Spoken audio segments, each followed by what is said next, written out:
Welcome back to American Ground Radio. Stephen Parr and Louis Avallone.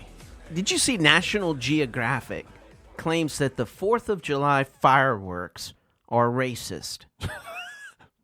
Fireworks. Because we're not using black fireworks? No. Smoke. The smoke from the fireworks. Right, which you don't see at night. Targets communities of color. Because so?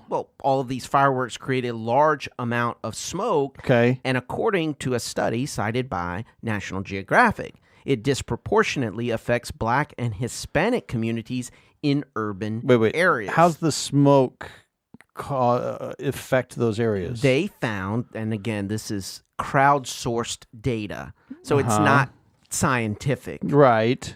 But basically, they found that vulnerable people, i.e. minorities and communities of color, are disproportionately exposed to air pollution from fireworks celebrations. Because I don't know why.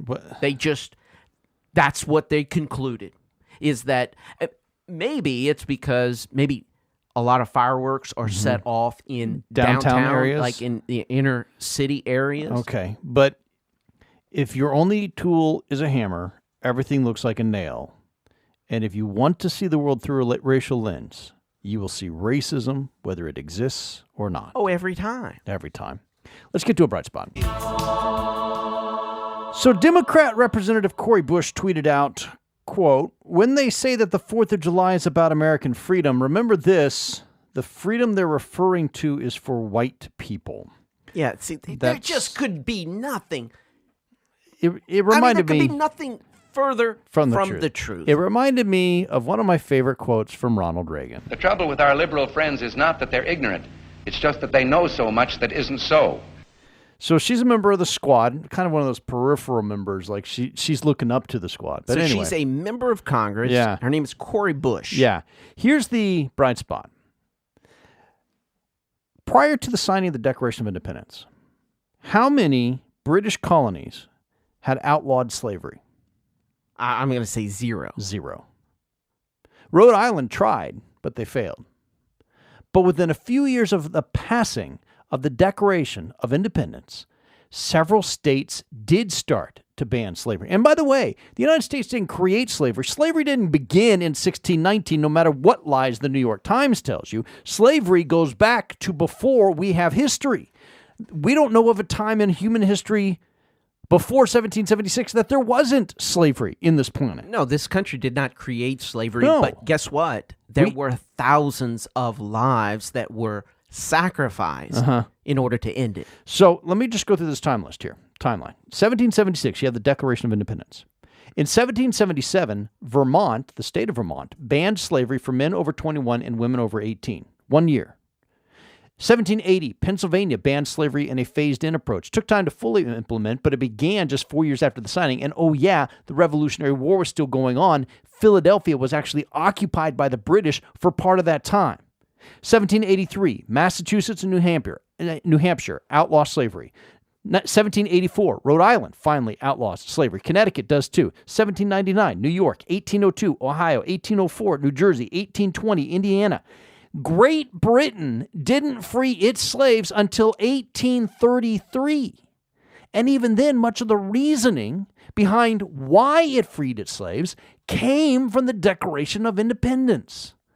After the American Revolution came the French Revolution. Remember that? 1789. A couple years. They were inspired by the American Revolution. Well, France became the first nation to outlaw all slavery in 1794. First nation in the world. France did that. Now, Napoleon later reinstituted slavery in France. Great Britain, from 1794 until the early 1800s, became the world's largest slave trader at a time when the U.S. banned the import of any more slaves.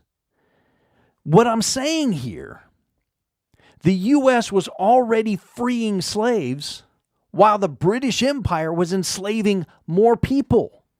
And it was because of the words in the Declaration of Independence. And Representative Cori Bush exposed her ignorance in that ignorant tweet.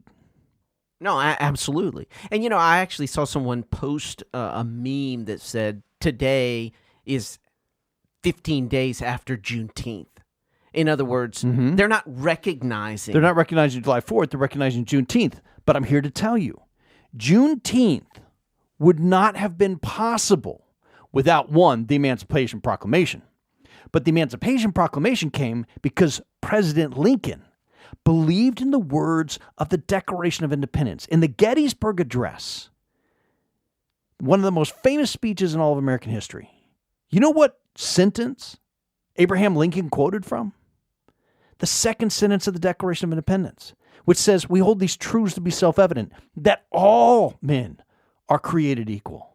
But what you're talking about does not fit the narrative of those on the left because their narrative is wrong. Well, but their power is derived from dividing us. Right. And look, we're not saying that everything is hunky-dory now. No. That there's not still prejudice or bigotry or injustice. We're not in heaven. We're still on earth. I mean, those prejudice and bigotry and injustice, they've been with us since before Jesus Christ and will likely be with us until he comes again. Yes.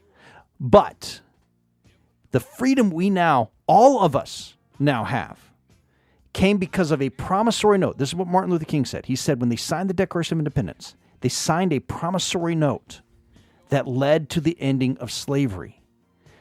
Every American should celebrate the 4th of July, regardless of your skin color. Especially our elected officials.